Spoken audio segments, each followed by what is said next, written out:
In this episode of Earth Educator, how does oil and gas drilling affect America's public lands?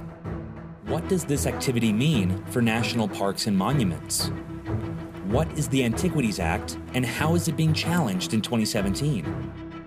Welcome to the show that packages today's most pressing environmental issues in an entertaining and cause-mobilizing container.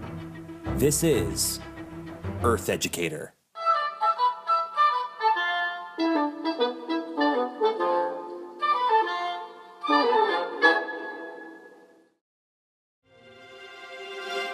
Satellite Sam here.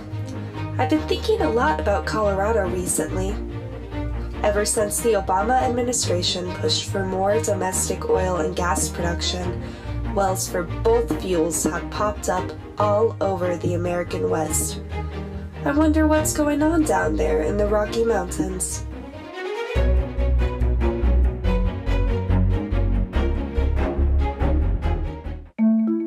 Welcome to Durango, Colorado, a small town home to big industry.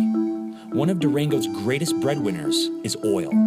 While Durango and the rest of La Plata County have seen good economic growth over the past 8 years, this booming industry has introduced a slew of new environmental and ethical concerns to the region. The Bureau of Land Management, or the BLM, is responsible for balancing the needs of the people and the economy with the needs of America's public land. Some of this land is sold to companies for energy exploration and extraction. These activities, while beneficial for the United States' energy independence, often result in industrial wastelands that were once pristine wilderness. What are some of the effects of drilling on public land? Oil and gas drilling, and more specifically fracking, have the ability to pollute groundwater with toxic chemicals. Activity above ground can also disturb wildlife and block migration corridors for some of America's most cherished ungulates, mammals, and predators. This drilling business sounds a little sketchy to me. It really is. Economic benefits aside, drilling on public land does a lot of harm. Climate change is also aggravated when methane leaks from these operations, a molecule that has a greenhouse effect 30 times greater than that of carbon dioxide. National parks and monuments are certainly the pride and joy of the United States. Even so, they are constantly combated by energy exploration. Welcome to Mesa Verde National Park. Located only 30 miles west of Durango, this place is home to one of the best preserved cliff-dwelling communities in the world. A World Heritage Site, it provides a glimpse into the ancient past where the ancestral Pueblo people once lived. Mesa Verde is a cultural treasure. No one would ever dare to question its importance or its spiritual sanctity, except the oil and gas industry. Do people want to drill for oil at Mesa Verde? Companies legally can't drill inside the park, but if the BLM allows it, they can drill all the way up to its borders. This could easily introduce haze, water, and light pollution to one of the most surreal places in the Southwest. Could you imagine an industrial zone welcoming you to this national park? That image bakes my motherboard. This is the conversation currently determining the future of protected lands in the West. The Trump administration is in fact asking, how close can we drill to national parks? Can we in fact shrink or eliminate existing national monuments in order to do so?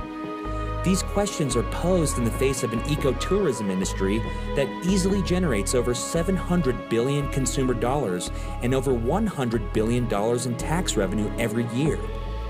Is it really economically smart to muddle the jewels of the American landscape with resource extraction? Most of the money earned from these activities, after all, goes into the pockets of mineral rights owners, not the people that work for them. So, shrinking national monuments. What's that about? It's an issue that's closely tied to girdling national parks with industry. National monuments are protected under a slightly different designation that is currently being questioned. The Antiquities Act of 1906, originally implemented to prevent looting of important archaeological sites, allows the president to protect much smaller plots of land that have scientific, cultural, or historical significance. This prevents mining, drilling, and other invasive activity within the borders of these monuments, just like the protection national parks enjoy. In April of 2017, the Trump administration ordered the Department of the Interior to review national monument designations and to examine the possibility of either shrinking their size or eliminating them completely. This move is in the interest of, quote, returning control to the people. It should be known that by removing national monument designations, the lands within are generally not going to return to the American people at all. National monuments belong to the American public to enjoy in the first place. By removing or shrinking national monuments, the lands within can be sold to the oil and gas industry. This widespread review of national monuments has been justified by claiming that the Antiquities Act has been overused and abused by the federal government. From a resource extraction standpoint, this may seem true. In reality, no national monument has ever been designated by a past president without considering the scientific, cultural, environmental, or educational value of the land within. These threatened national monuments and parks are crucial to the future of the American heritage. That's worth a lot more than crude oil and natural gas. Oh, and don't even get me started on why we should be pursuing renewable energy in the first place. Thank you for watching Earth Educator. The fight to protect America's national parks and monuments from heavy industry is currently being waged online. To speak up, be sure to sign the Natural Resources Defense Council petition in the description below. I also recommend participating in the public commenting period currently being held on this issue.